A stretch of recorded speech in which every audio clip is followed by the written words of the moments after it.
Your host, Wade Fransson, brings you his best in every episode of Created in the Image of God. This series examines the role of religion in society, from messianic returns to the emotive responses transmitted throughout our culture. Understanding the one true emergent phenomenon is essential to any and all reality claims. Do you have a unique opinion or perspective to share? Wade leans in to all things heartfelt, genuine, and compatible with the scripture as we know it. Whether we like it or not, this incremental revelation is the purpose that forms our existence on this planet. Co-host Jill Surratt is a native Wisconsinite. Now living in Florida with her family, Jill is a conservative, non-denominational Christian, a registered nurse who is a thoughtful critic of this nation's and world's approach to healthcare, and a mother of three who has been carefully navigating the nation's approach to child education. Because of these experiences and perspectives, Jill's will become an important voice among the others on our growing panel. Our other co-host is artist Jacqueline Clare. She's breaking new ground through her artistic focus on spiritual realism. Jacqueline is an ideal contributor to the mission of the Created in the Image of God show, as highlighted by this quote on the subscription page of her YouTube channel. When we don't take the high road with our choices, and therefore miss the opportunities to develop spiritual qualities, we are literally forfeiting the purpose of our lives.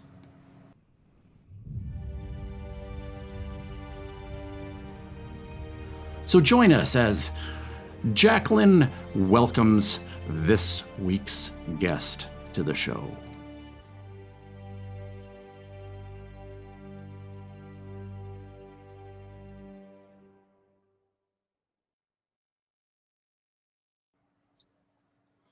Well, that was epic. Welcome, everyone, to this week's Created in the Image of God.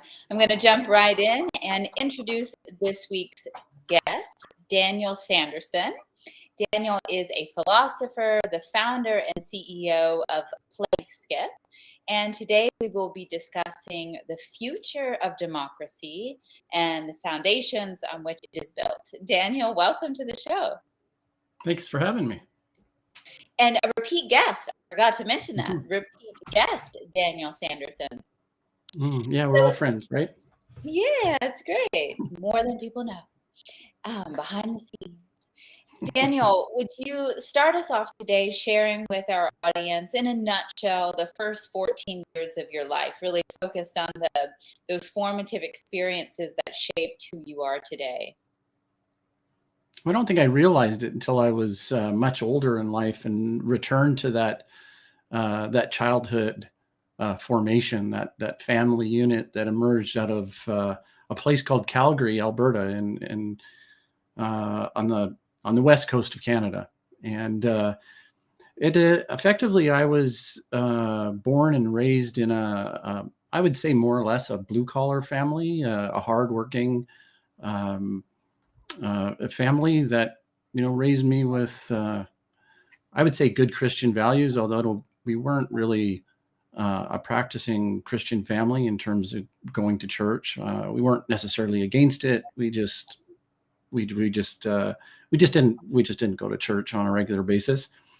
Yeah, I mean, I had a nucleus family, and I had plenty of family gatherings and lots of love and support, throughout my childhood. So nothing to complain about on my side, for sure. That's great. That's great. Well, one of the themes that we're real interested in on the show with our guests is that of personal responsibility, and sort of how that develops and is shaped in those early formative years. So in that, sounds like very wholesome and healthy upbringing that you had. What were some of your developmental experiences or ideas about personal responsibility? Well, I think all young people have to move into a position of power or personal power and authority when they take on personal responsibility. And it doesn't matter whether it's a young girl or a young boy. They're going to transition into adulthood, and effectively what that means is taking on responsibility. And I think if you have strong role models in society and beginning within the family unit, as I did, then that becomes fairly natural. I feel for people that don't understand that personal responsibility actually starts with themselves. And it's a very strong check and balance, I think, in society, and predominantly it's pointed right back at every individual. So it's quite a powerful concept. Mm-hmm. Definitely. Well, how you have a strong foundation in that, it sounds like. So how does that affect what you're doing today? Essentially sort of taking responsibility and moving the things that need to be moved that you see. Like, what are you doing, and how does personal responsibility play into that? Well, I mean, I would say that I'm not without a lot of humility and thankfulness for a family that supports a philosophical endeavor, right? I mean, I think a male or female in the age group that we're in, this in terms of financial stability for families is the prime earning power for any individual that has a family to support.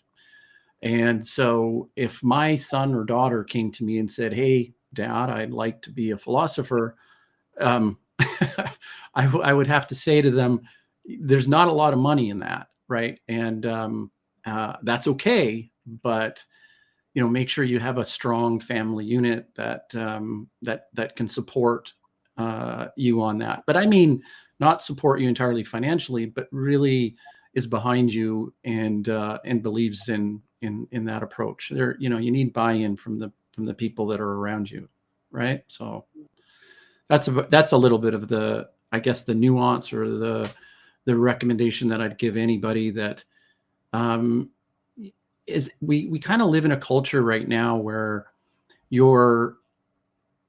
it's easy to focus on the individual and not really realize how many people depend on you.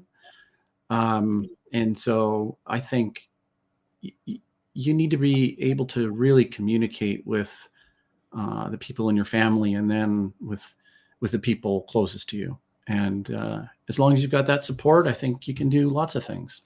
Yeah, that's amazing. The role that family and strong communication has in all of us being able to pursue what is meaningful and our purpose. That's great. Well, thank you for reintroducing yourself to the audience. We're going to take a quick commercial break, and we will be back with our host, Wade Fransson.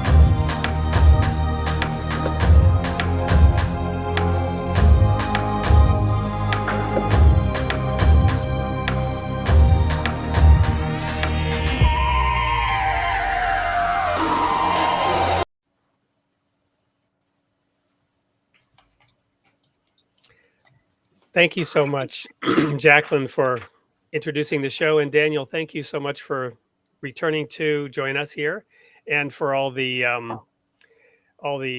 work that you've put into the show, both in terms of the introduction and I want to just jump right in.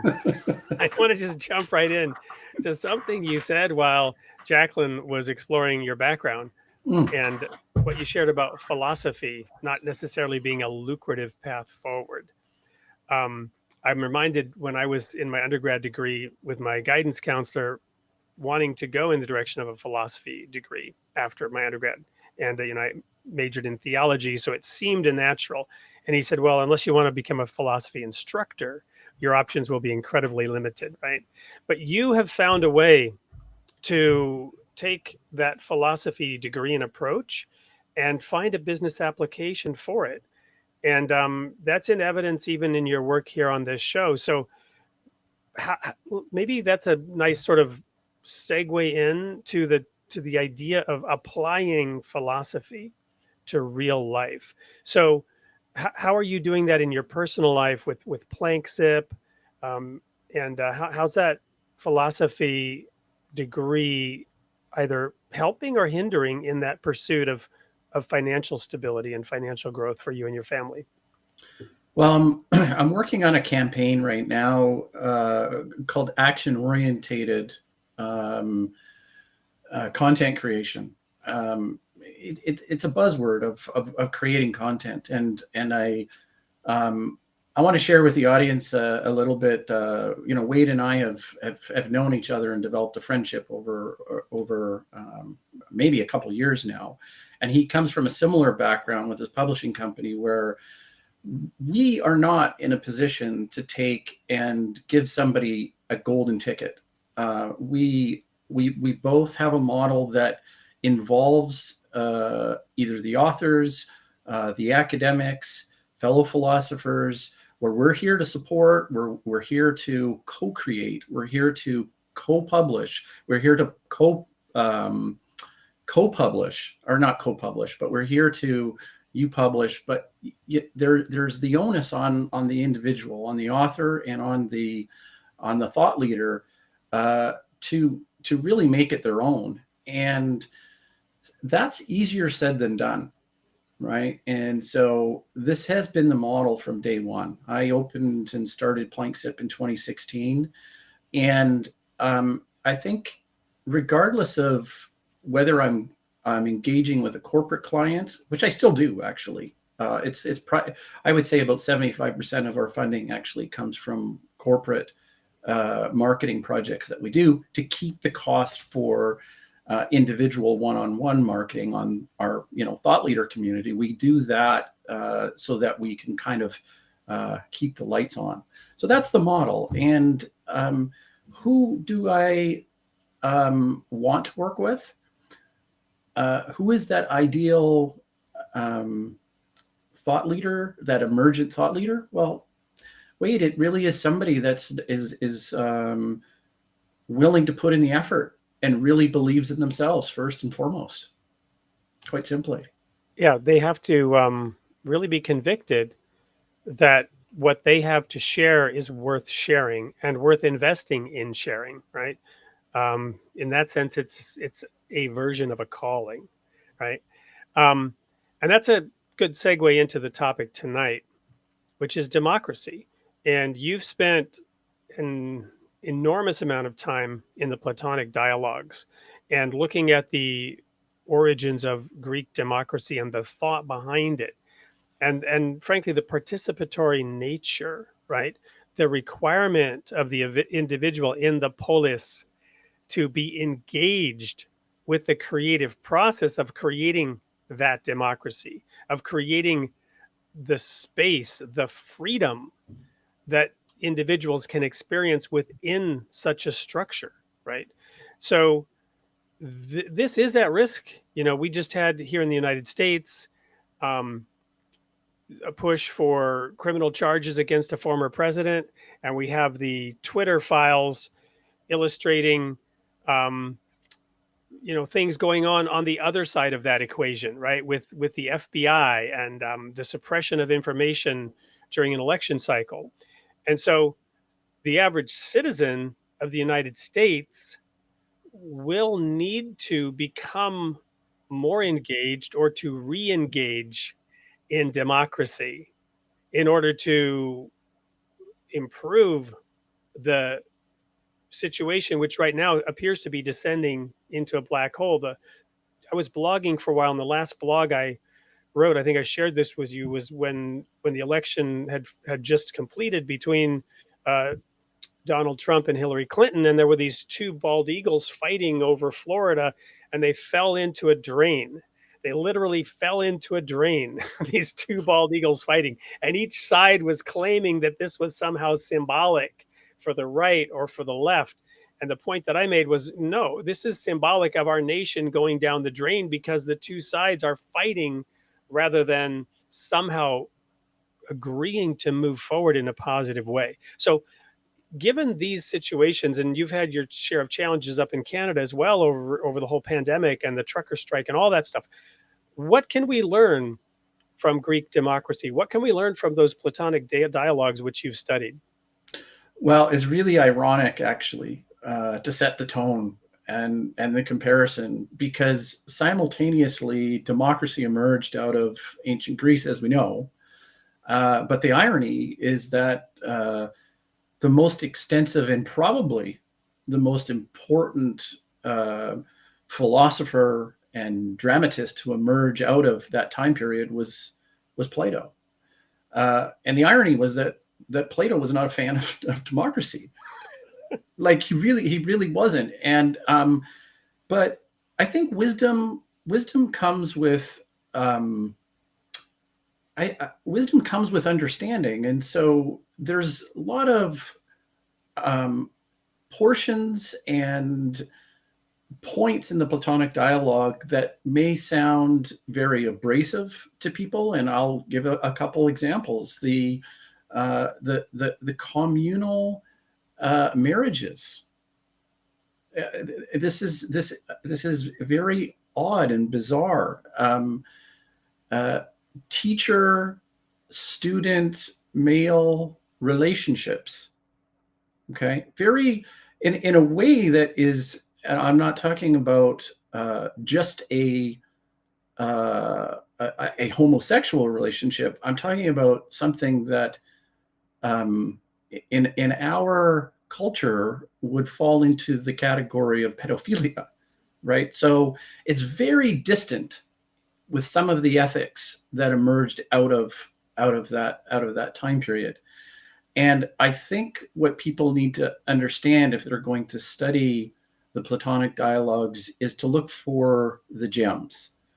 And one of the gems I think that emerges when we refer to just democracy is Plato looked at it in terms of describing the various different forms of government. And so oligarchy was one, and tyranny was another, and it was almost cyclical. So if we're moving to an oligarch type of state, this is something to watch out for. But one thing that adds to the manifest of the oligarchy is the think of it more like a youth-like state. We've heard of terms like the tyranny of the majority, where the excessive amount of freedom is not counterbalanced with what Jacqueline introduced the show with which is responsibility.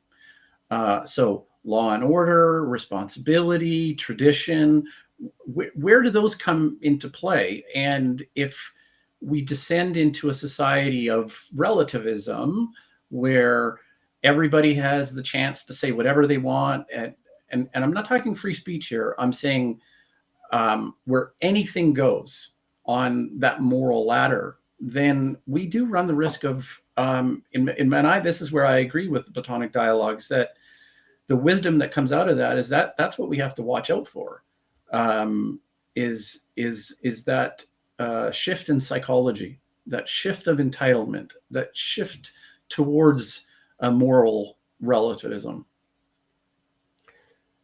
So in the holy writings, referring now specifically to the Bible, there's this there's this concept of the fear of God.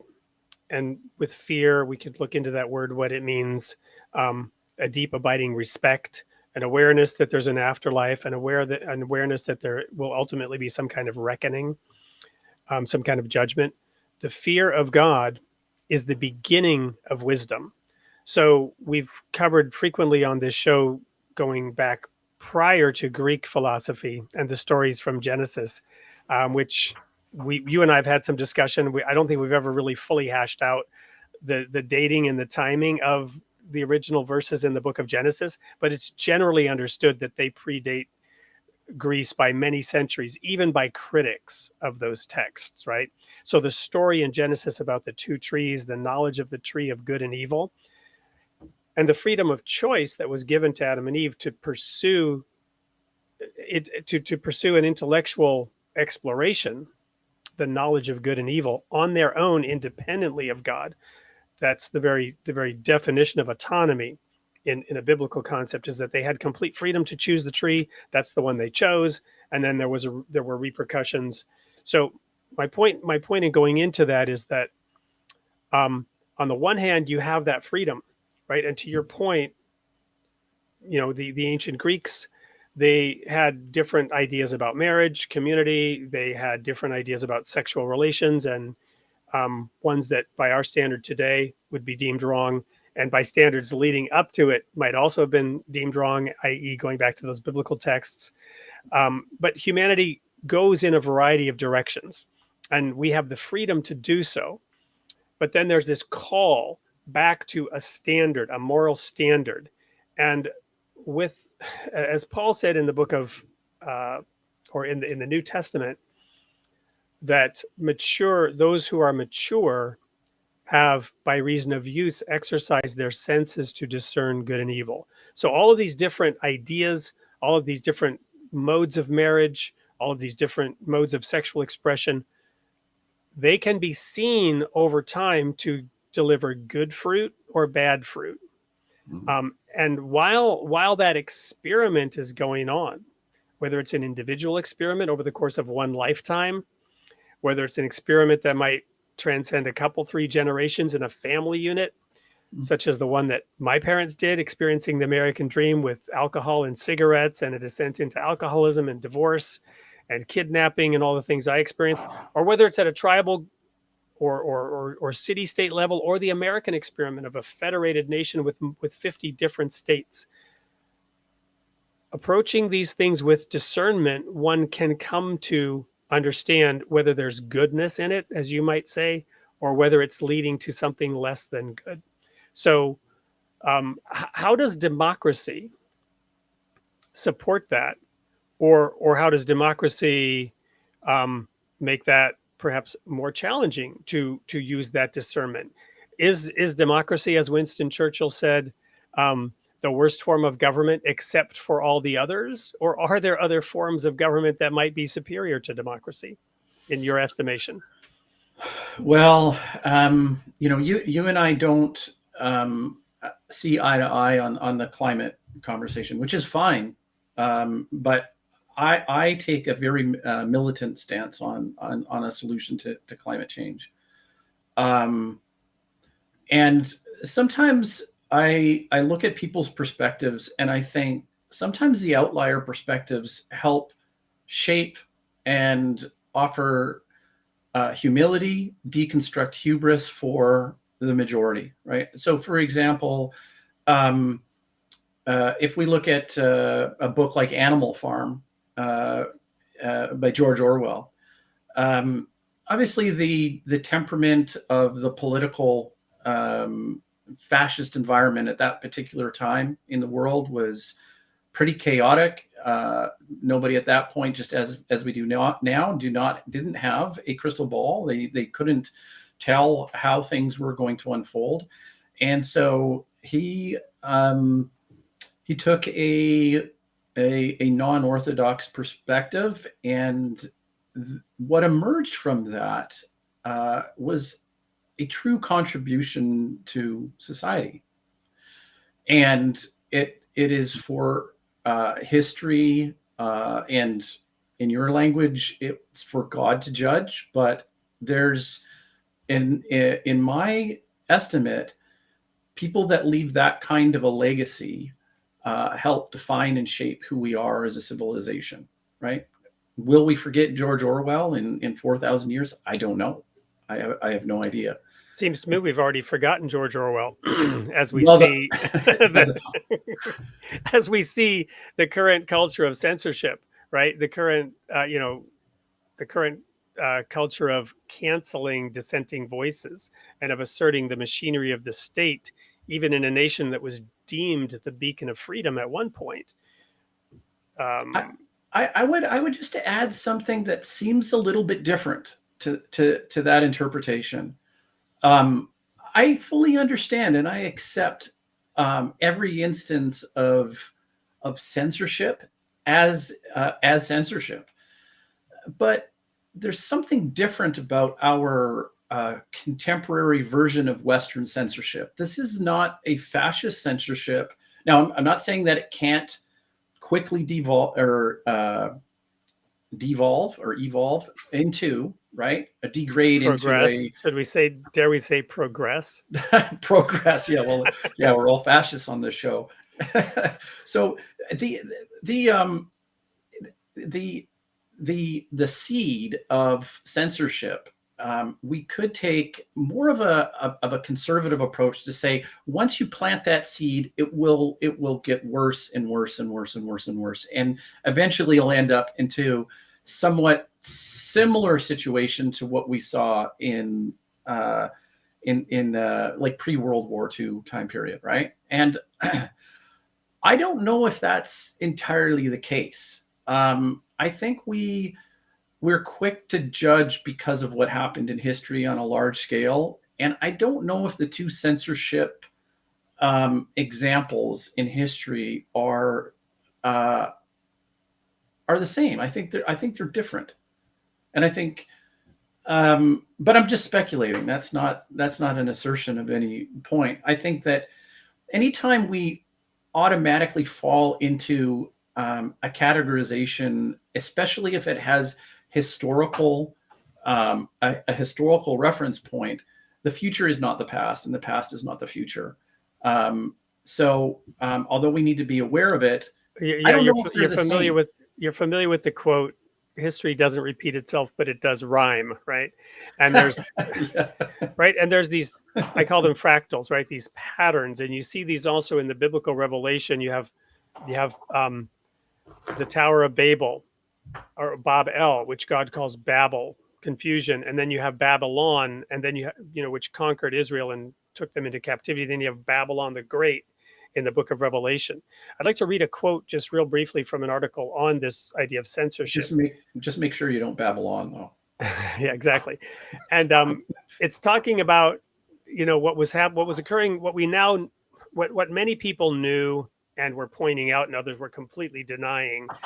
The deniers now can have a more difficult challenge in denying it. Now they're saying, oh, well, that's old news, right? They denied it was happening before. Now it's just old news, right?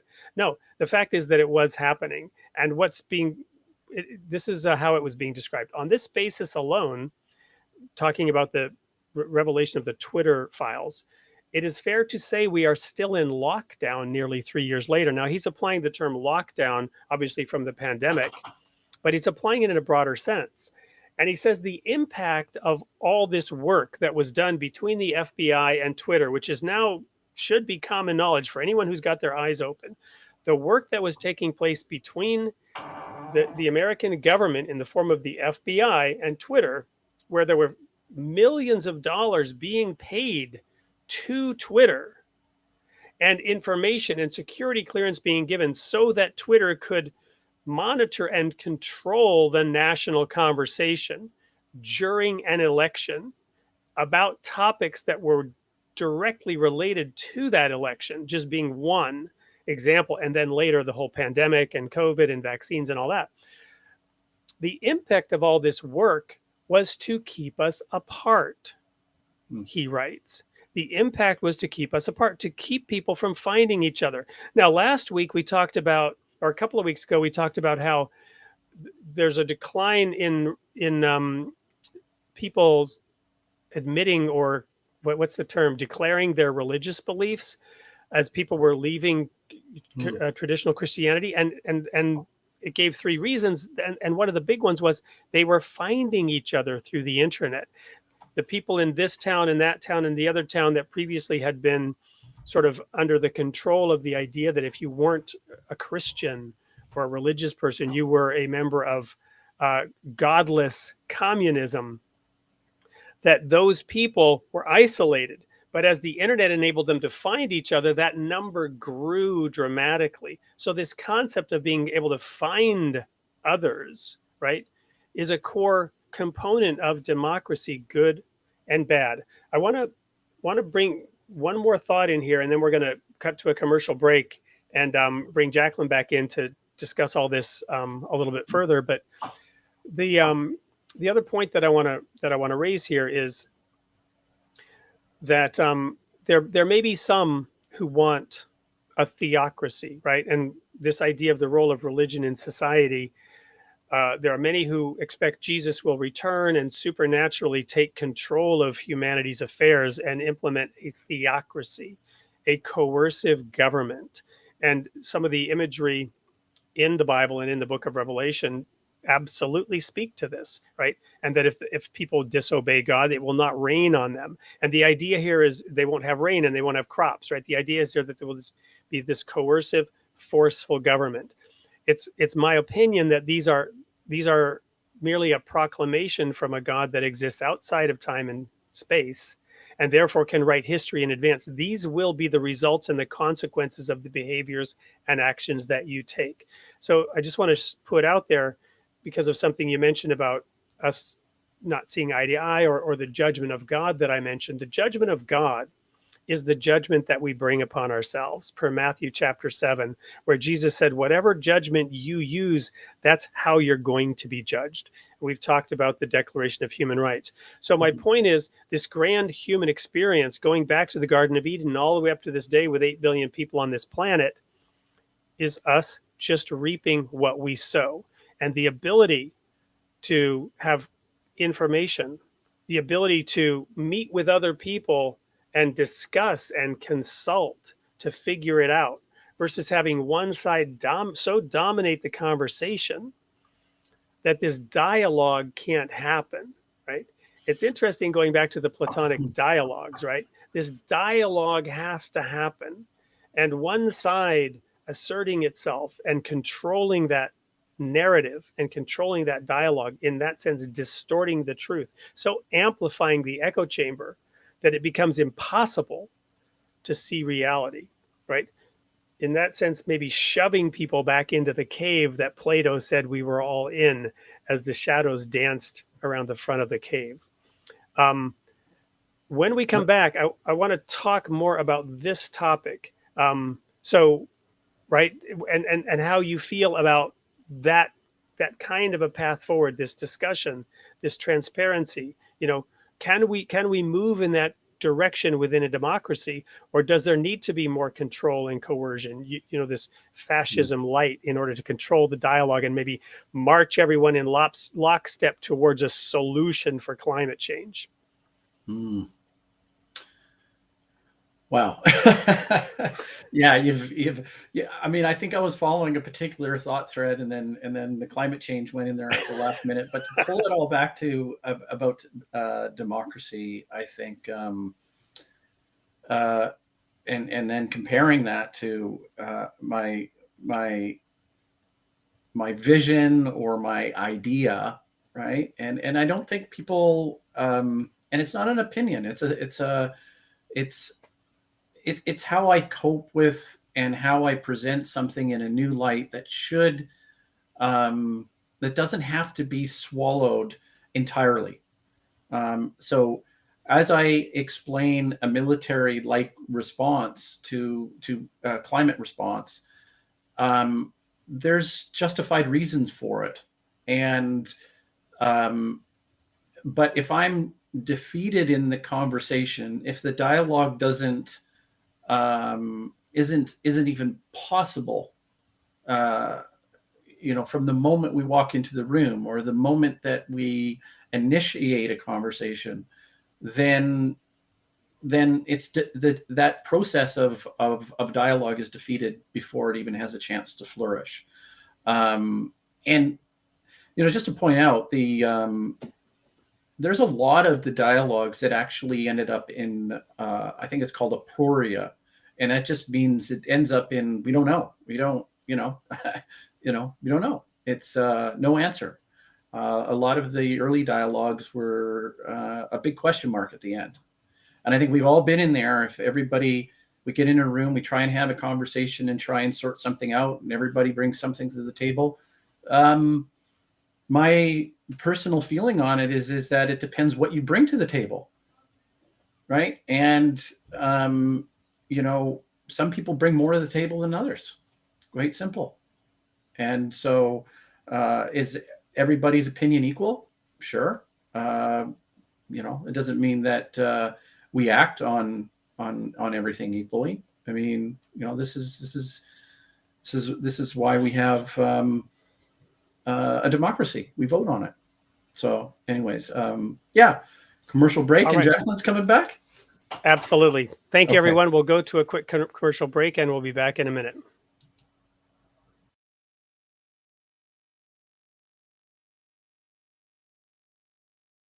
If I could ask Socrates about democracy as embodied through the actions of an Athenian citizen, I would like to know what kind of activities this individual would participate in. What would make him a democratic man?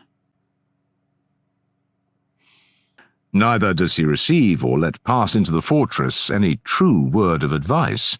If anyone says to him that some pleasures are the satisfactions of good and noble desires, and others of evil desires, and that he ought to use and honour some, and chastise and master the others, whenever this is repeated to him, he shakes his head and says that they are all alike, and that one is as good as another. He lives from day to day, indulging the appetite of the hour, and sometimes he is lapped in drink, sometimes idling and neglecting everything. Often he is busy with politics, and starts to his feet, and says and does whatever comes into his head. His life has neither law nor order, and this distracted existence he terms joy and bliss and freedom. He perceives his life as all liberty and equality. Is this the democratic man? His life is motley and manifold, and an epitome of the lives of many. He answers to the state which we described as fair and spangled, and many a man and many a woman will take him for their pattern, and many a constitution and many an example of manners are contained in.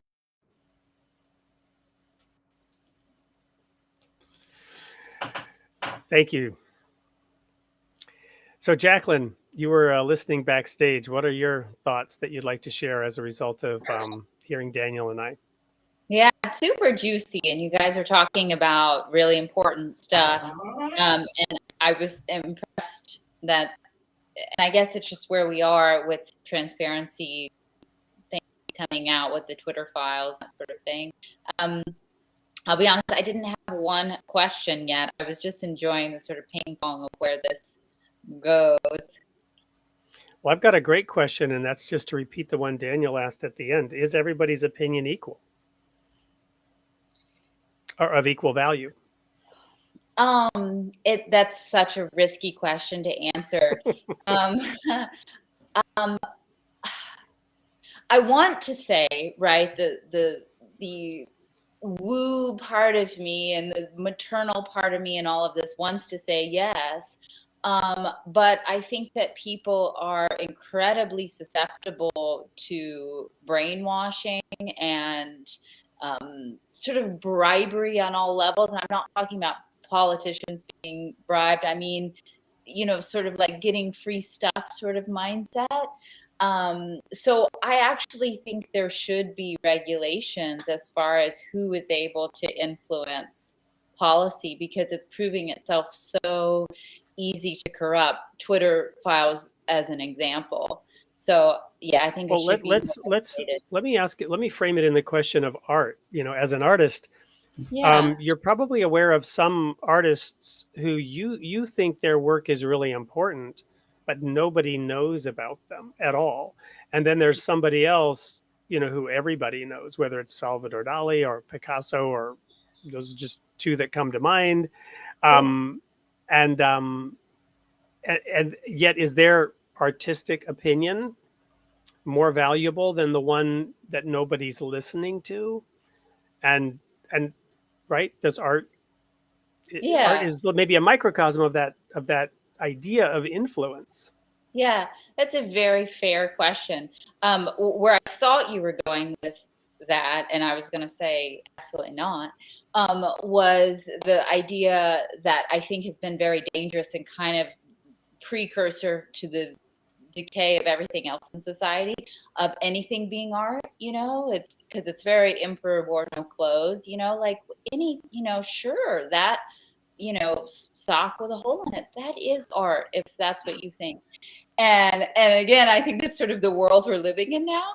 But that's a very beautiful question, Wayne. And I would like to think that my opinion is as valid as, Picasso, whatever. And I guess therein lies the issue, right? Everyone feels that, well, maybe somebody else's, some other community or demographic or job status or property status, their vote or voice shouldn't matter, but mine should, right? So everyone. Well, but you raise the point about bribery, right? And we might think of lobbyists and influencers in that context, but I'm really addressing it from, let's say, the catchiness of an idea, the contagiousness of an idea, right? So we just went through the pandemic and the lockdowns, and the Twitter files are exposing that, that same approach was being used regarding the contagion of ideas, right? Mm-hmm. And ideas can be contagious. My wife is now reading this book by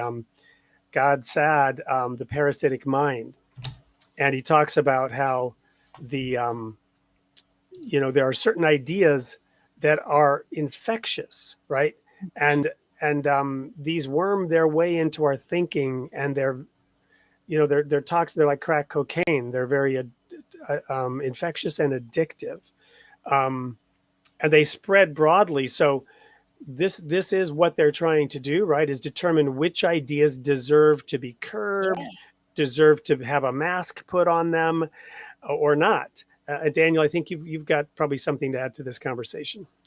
I just wanted to add a counter example of something that I think we could all agree on would be a little bit frustrating. Let's say, for example, and we'll simultaneously look at three examples.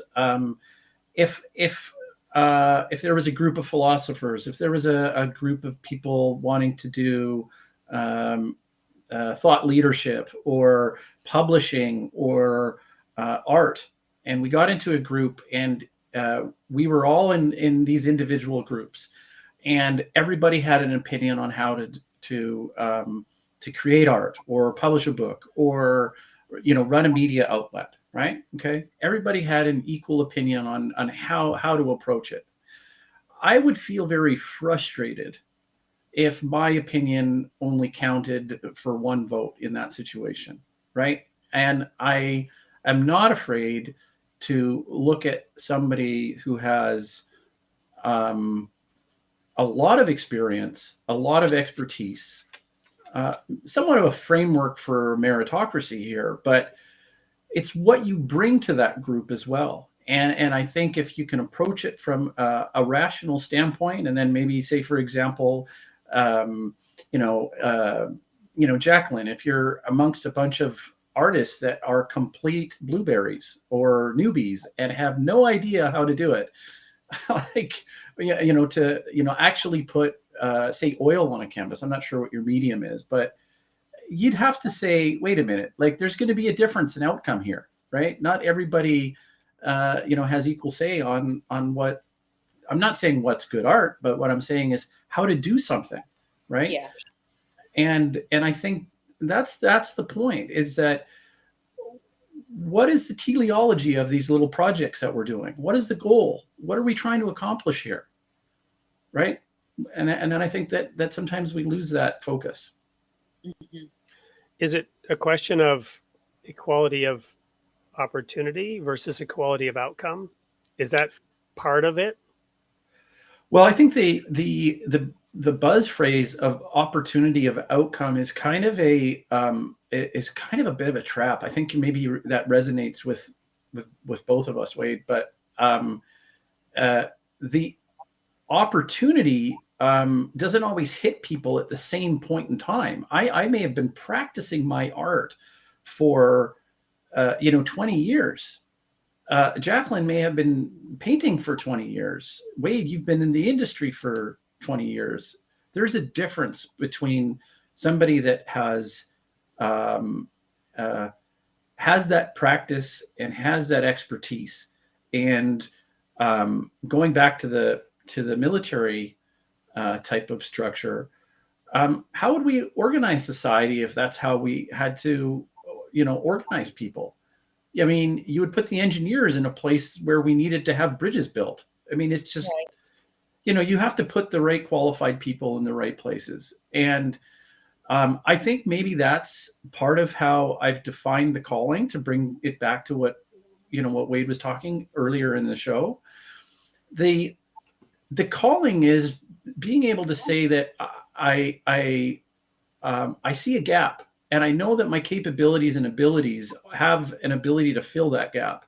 And so if you work a decade at something, you're not at the same level as somebody that is saying, hey, yeah, maybe I'd like to do that.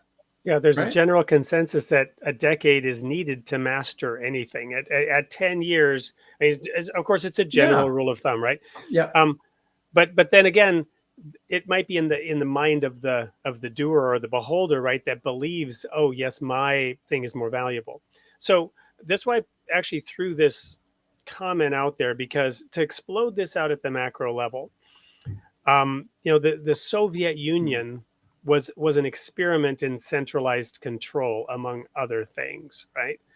Versus the idea, and of course, these are caricatures, right? Capitalism versus communism, very complex. I'm going to oversimplify it for the sake of discussion. But in the centralized command economies of the East Bloc, and I do have some experience, as many know, I actually traveled in those countries: Poland, Czechoslovakia, Hungary, the Soviet Union itself before the wall came down, East Germany, which was considered to be one of the 10th strongest economy in the world at that time, turned out to be an absolute joke when the reunification of Germany happened, and West Germany almost choked on assimilating East Germany from an economic point of view. My point is, this person says there are no democracies in the world today, not even close. So why talk about the future of something that doesn't exist?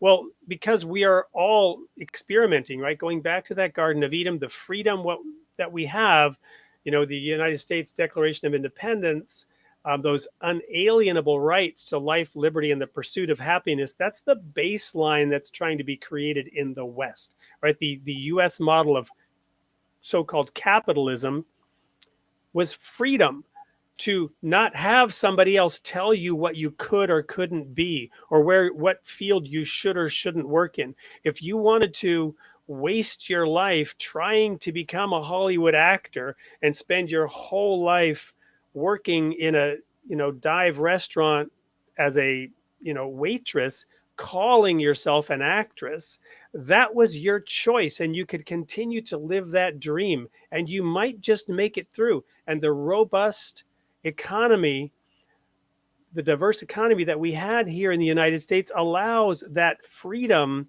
to go out and chase it.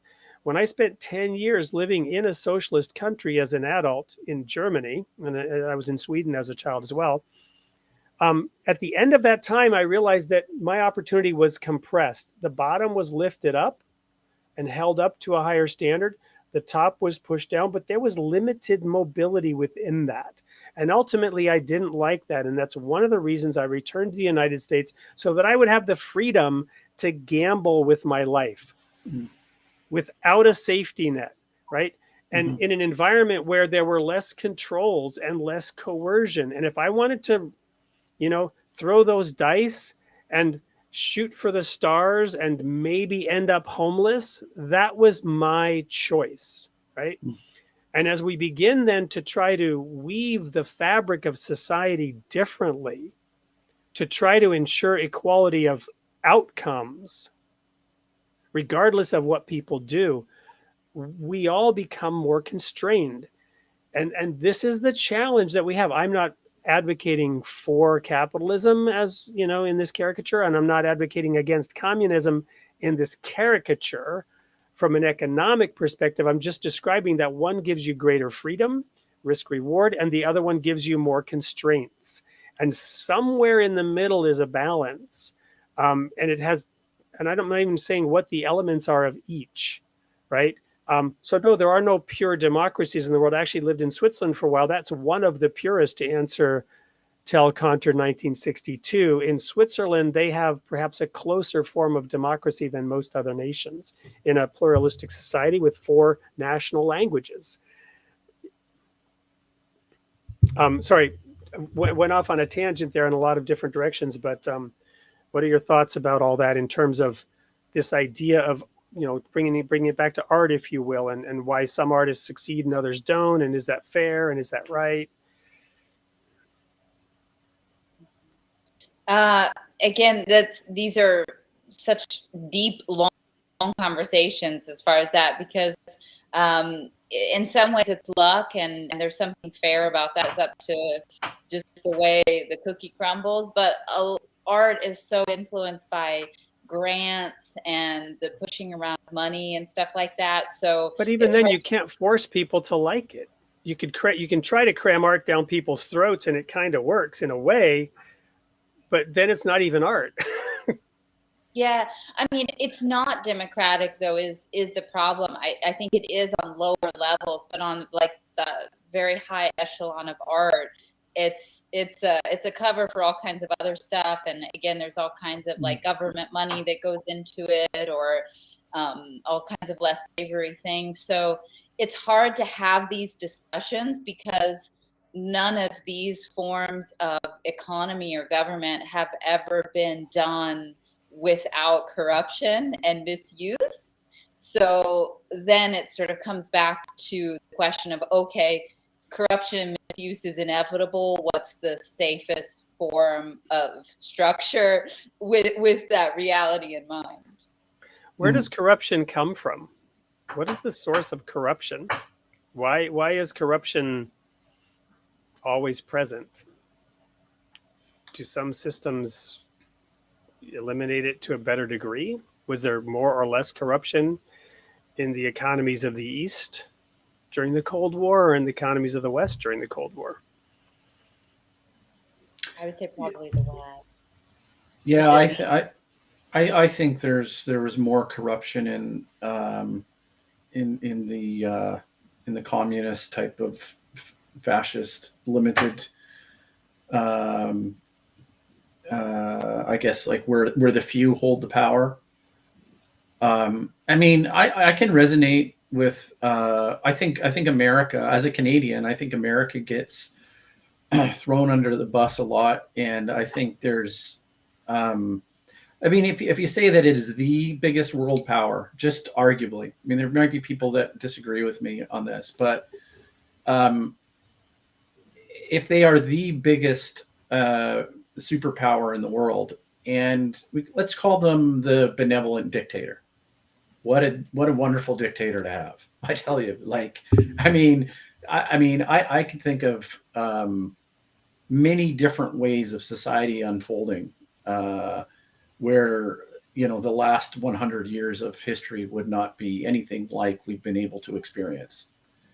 And still to this day, the rush on the southern border of the United States, the problem that is there constantly. It illustrates that they want to be here. They want to be. Why do they want to be here? Because my cat wants to be on air here. She's attacking the mic here. Sorry. Yeah, they want to live the American dream. No matter it doesn't. It's still. And in Russia, for example, like to learn English and to be able to get to America it's like landing on another planet. Well, you know, the criticism is often leveled that, you know, the victors get to write history, right? And that somehow just a withering critique of America because America was victorious and the victors get to write history. Well, would you really then rather have had, Nazi Germany writing that history? Would you rather have had Stalin writing that history? Who would you rather have had writing the history if not America? I want to really bring up a point that's going to tie into what Jacqueline was saying about the non-art. Okay, and my favorite example is Duchamp on the wall, the urinal that he put upside down on the wall, calling that art. Well, a similar type of thing. Let's say, well, who embodies this critique of the American experiment? Well, I would say Noam Chomsky does, right? And do we need to eliminate Noam Chomsky? Absolutely not. It's a valuable voice. Actually, it probably puts the people in power. It gives them something similar to a Duchamp on a wall. You say, all right, I get your point. All right, you've kind of given us a way to look at this and kind of examine ourselves. But let's not call it art, and let's not call the American a tyrannical, fascist oppressor of the world. This is absolutely ridiculous. And if we don't have any benchmark to look at in terms of the world, I think we're what are we doomed for? And I think, but around the world, the America is really kind of for some particular reason, looked upon very poorly. I think one of the factors of that is it's the, and now I'm going to switch my anti-American hat on for a moment. I'm not anti-American, but I can tell you that I grew up having been in Sweden as a kid, being born in Canada. I had a somewhat negative view of America, and that's one reason I ended up in Europe. And I was in Europe during the time of the first Gulf War, when signs all over Europe were, blood for oil. And there was huge anti-American sentiment, even as America was winning the Cold War and causing the Soviet Union to crumble, right? And there was still all this animosity against America. But I think one of the reasons is anyone who holds themselves up as standing for a better ideal, a purer ideal, it's obnoxious, right? Mm. And to the degree that there's truth to it, Jesus said, the darkness hates the light. Mm. So to the degree that there's truth to it, anyone who feels inferior by comparison to a higher standard, right? To a nation that maybe is achieving a higher standard of whatever it's achieving, everyone else feels inferior, right? There's one person that wins the Olympic gold medal, and the silver and bronze stand at a lower level, and they don't, you follow me? So whatever it is, whatever moral achievement is made, everyone else on the planet is made to feel inferior by that. It's just human nature. And that's really where I was going. My answer to where does corruption come from? Well, it comes from us. It comes from our greed. It comes from our desires. It comes from our, competitive nature to want to scramble up. When I was a kid, I played King of the Mountain on snow hills in Sweden, right? Trying to scramble up there and pull the other guy down. It's in our nature. And the other piece of it is, if and when that nation, person, entity holding itself up to a higher standard fails, well, then, of course, they've held them up to a higher standard, and pride comes before a fall. And, that's the time to pile on and really get back at that person who maybe made you feel inferior during the time when they were actually attaining a moral value before they fell, right? Mm-hmm. And then just aggregate this up 1 billion times with 1 billion people, right? To give one of my favorite analogies is in the Garden of Eden, you have the serpent who can whisper in your ear and deceive you. But when the cumulative effect of those whisperings of Satan, when they bear root in large numbers of people and you have a political entity, that's when the serpent becomes a dragon in the book of Revelation, because now that evil thought has political power and can wreak havoc, right? But it starts at the individual level, and it takes one individual to stand up and say no. It takes one individual to stand up and say, I think there's a better way here. And to me, this is the heart and core of democracy, right? And why we as a people need to independently investigate the truth. All the people that are, trying to discredit and slam Elon Musk right now for shedding a light on what actually went on Twitter. I mean, you probably heard the backlash when he canceled a couple of accounts because they were doxing him and his family, according to him. The instant backlash, of calling him a hypocrite because he protected his son and himself from private information being shared, right? And they were then equating him with what he was combating. This is an example of exactly what I'm talking about, setting oneself up as a higher standard, and then everybody else wants to tear that standard down. Oh, Elon, I like Elon actually, but I was thinking about him and he's a fellow Platonic thinker as well. But I want to take you guys both back, and I'm not sure about Jacqueline in terms of like a role model here, but like, and so just chime in and see if this resonates. I'm thinking of a younger self, and you'd imagine as a young boy, say, what happened if when I was older, I was the richest man in the world, right? Like, I mean, it's actually really an imaginative sort of exercise. You could say, or the richest woman in the world, right? It's like, so he's got that, right? He's like, and then you'd say, oh, I could build a rocket and fly it into space. I could create like new cars that drove themselves. I could like the dude is doing it. Like he's doing whatever you can imagine, right? Like whatever would be ideal, he's filling this like ideal. I'm not saying it's an ideal we're striving for, but I think we're all kind of like captivated by that. Like, wouldn't it be cool to be the richest person in the world? Well, he's like, Well, his opinion apparently counts for more than somebody else's opinion. Let's put it that way. There we go. Because of the wealth that he has, and therefore the power that he has to exercise his opinion, and that's a blessing and a curse, right? I've often thought, to your point, that thought exercise for me has been, it would be terrible because I would make such huge mistakes. I would make such huge mistakes. Jacqueline, I don't know if you've ever let yourself go there in terms of, what if you had ultimate power in that sense? I think that's more of a boys' game, frankly. Probably. That's why I thought, I don't know. My pronouns are he and him. That is true. There you go.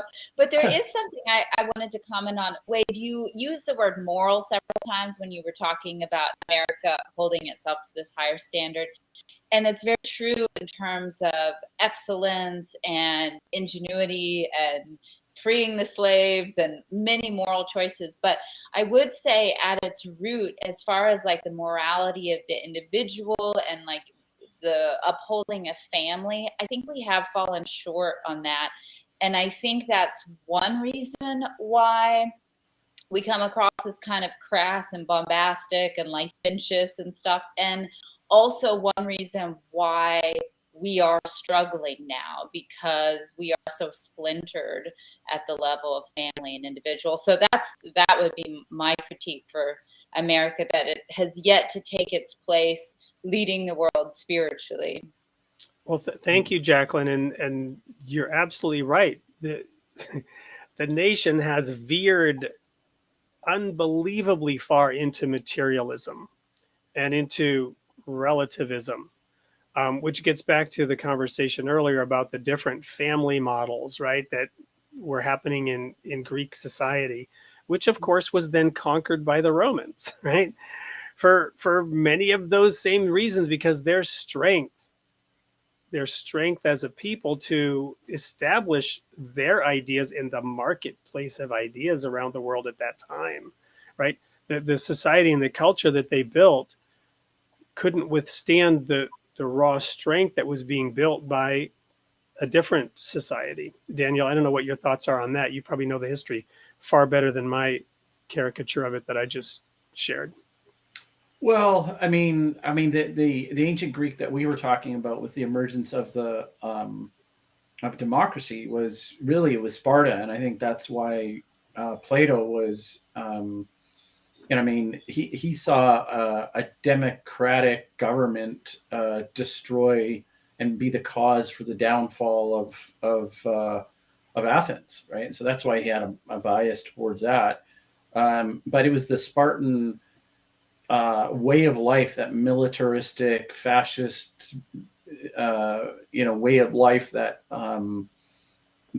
that dominated. And then Rome was. I don't know if it was. I don't know if I can entirely connect the dots in terms of, one ideology kind of supersedes another, because the Romans still valued Greek thought in a Hellenized world, throughout the whole Roman Empire and rise and fall, right? And so I think this just adds to and showcases the power of ideology and religion, actually, because I'm not equating Hellenized thought with religion entirely, but partially it has overlap. Wisdom and spirituality. I reading Jacqueline's Bible or bio bio. She had mentioned about taking the higher road, and this is kind of the way that she exercises and lives her best and better self. This is an ongoing form of arriving at the best place and best person she can be. And that's not something that's necessarily taught through the rise and fall of empires. I mean, the Judaic Jewish tradition, they've taught us that. I mean, civilizations have come and gone, or cultures, which are the ones that stay, and religious teachings, they teach us that. So the American dream may falter, but that just adds to the point of what Jacqueline was saying, that maybe the defining characteristic that's going to pull us through is has some sort of a strong bonding, religious piece. I can't really say. I don't know. But I just don't know if we're ready for a non-religious world, right? I just don't think we're there yet. I would definitely agree. That is the premise of the show, going back to created in the image of God, and the rhyming of history, right? The story that I became familiar with from age 11, given where I ended up at that age, was to study the history of ancient Israel, going back to Jacob, whose name meant heel catcher. His name was changed to Israel. His 12 sons, the 12 tribes of Israel who went into captivity in Egypt, and the entire journey. And I remember reading this, and it was just this tragic story of repeating the same mistakes over and over and over again. The definition of insanity, right? Making the same mistakes and doing the same thing and expecting a different result. That's, again, maybe a caricature, but one definition of insanity is repeating the same thing and expecting it to turn out differently, right? And for some reason, we think it's very different today, right?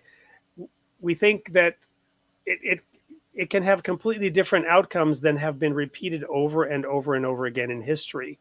When we throw morality out, when we experiment with different family structures, when we experiment with different lifestyles, including drugs and alcohol, other things that can be proven easily to be debilitating, and yet we as a society and a culture embrace them, even glorify them in our movies. So, this may be a topic perhaps for next time to talk about morality, because on the one hand, we want we want a military response, right? Some of us Mhm. unnamed want a military response related to climate change, but we don't want a military response related to drugs and alcohol.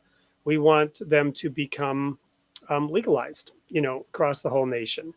And one other question we didn't really answer that perhaps we can pick up on next time is what has and hasn't been settled, right? What aspects of climate science have been settled? What aspects of, whether marijuana should or shouldn't be legalized have been settled, right? Or is the jury still out? And does humanity rush headlong like lemmings, off a cliff repeatedly based on what exactly? Unsettled ideas, ideas that haven't been thoroughly vetted. And how do we achieve that? And how does democracy, or this freedom of choice, play into us over time making better decisions? These are perhaps questions that we can pick up in a future show. But having said that, Daniel, Jacqueline, any thoughts that you'd like to share in terms of wrapping up the discussion that we had today? I'm good. I'm looking forward to the next one. Yeah, same here, Wade. I think those are a great primer for everybody to tune in, next week or on the next show. Yeah. Thanks so much, everyone.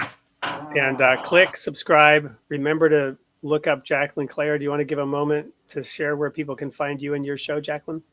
Oh, thank you. Sure. Jacqueline Clare Art are all my handles. So JacquelineClareArt.com and Instagram and Facebook. And then I also have a podcast called Spiritual Conversation on all the major podcasting platforms. Which I joined one of your conversations last week, and it was just fascinating. I loved it. Daniel, what do you want people to do in terms of engaging with PlankSip? I would say just go to planksip.org or I use the hashtag Google Planksip. I think that's kind of funny, but that's my own humor. Anyways, Google Planksip, and it's a very unique name. Plank like a piece of wood, organic platform, and sip like a hot cup of coffee. So Awesome. Thanks, Wade. And we did run that ad earlier from Something or Other Publishing on the Winners Anthology, where we have a number of award-winning stories. You can find out more by emailing info@soupllc.com. That's info, I-N-F-O, @soupllc.com. And also remember that we have discussions ongoing on unity and diversity. Do you agree with us? Great. We'd love to, bring you into our echo chamber. Do you disagree with us? Great. We'd love to have you to check us, to challenge us, to force us to either improve our arguments or give them up, right? So we have these unity and diversity groups which welcome people of all different perspectives. So thank you, everyone, and we'll call it a day or a night, and look very much forward to seeing you next week.